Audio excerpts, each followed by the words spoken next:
Mayong gabi kanatong tanan. Ako day si Brother Moreno, usa ka Bible Baptist preacher.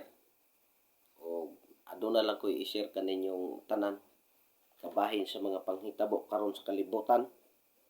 Ako lang ko i-share niyo diri sa numo lamang nga panahon diri sa Matthew 24 verse 7 nga atong mastan nga mga panghitabo karon kini gidesign o kabubuton sa Dios.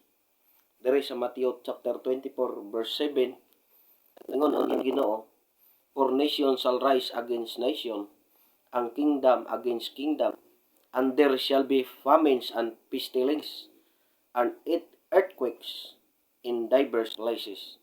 Matud pa sa Ginoo nga ang timailhan nga si Kristo mobalik, niingon siya nga ang mga nasod maggira. Mao na karon mga panghitabo ug atong tan-awon ang mga nasod sige na og gira nganuman timailhan kana nga ang Dios mobalik na nga mao si Jesus Christ. Book of Matthew chapter 24 nya ingon pagid ang Ginoo nga ang mga gingharian managubat ug adunay mga gutom. Kung ato ang tan-awon karon panahon na nga nagkalisod tukma lamang sa giingon sa Ginoo nga adunay mga gutom o kapigaduhon. Dayon ikaduha isa nga timailhan nga mobalik ang Ginoo adunay linog. Mga higala kung makadungog ka og adunay gira, adunay linog, kapigaduhon ug ingon man kagutmanan, timailhan lamang na nga ang Ginoo mobalik na. Ug ang iyang giingon diri timailhan nga si Jesus Christ mobalik, siya there shall be famines and pestilences. Kung atong tan-awon ron manghigala, daghang mga tao nga napanik tungod sa mga panghitabo karon tungod sa COVID nga sa diin kalabanan sa tao ang ilahang ipasinginlan nga ang tao nangamatay tungod sa COVID. Higala wala pa moabot ang COVID ang kamatayon, sobra na 2021 ang kamatayon nagapadayon. Walay usa nga panghitabo sa kalibutan nga makapugong sa kamatayon sa tao.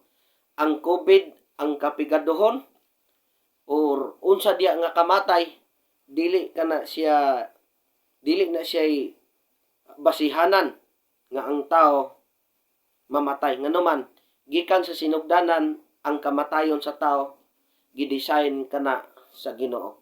Ningon ang Dios timailhan nga siya mobalik adunay kamatay sa nagkalain-laing dapit. Ang kamatayon ron manghigala dili na siya angay kadlo kanato nganuman sa una pa na ang kamatayon o gidesign kana sa Dios ang kamatayon. Timailhan lamang kana nga daghang nangamatay rong panahon na nga si Kristo mobalik na. Unya giingon pag niya diri sa verse 7 insya nga ug adunay mga linog siya sa nagkalain-laing dapit. Kung atong tan-aw na ang sitwasyon karon, atong nadunggan nga adunay gira sa lain-lain nga nasod. Adunay mga kagutmanan, adunay linog, adunay kamatay sa nagkalain-lain nga mga lugar or any diverse places ang giingon sa Dios nga kanang mga kamatay nga panghitabo karon, mga linog, gubat, timailhan lamang na nga si Kristo hapit na mobalik. Mga igsoon, gustuhon man nato sa madili, aduna may pandemic, adunay COVID, sobra na 2021 ang kamatayon sa tao nagapadayon. Nganuman design kana sa Dios nga ang tao matapos. Hebrews 9:27 ningon ang Dios, "Ako nagibutan ang tao nga mamatay sa makausa ug human niini hukom." Sa James 4:14 niingon ang Ginoo, "Unsa man gyud ang inyong kinabuhi?" Nangutana ang Dios sa ato ang kinabuhi kung unsa man jud kini.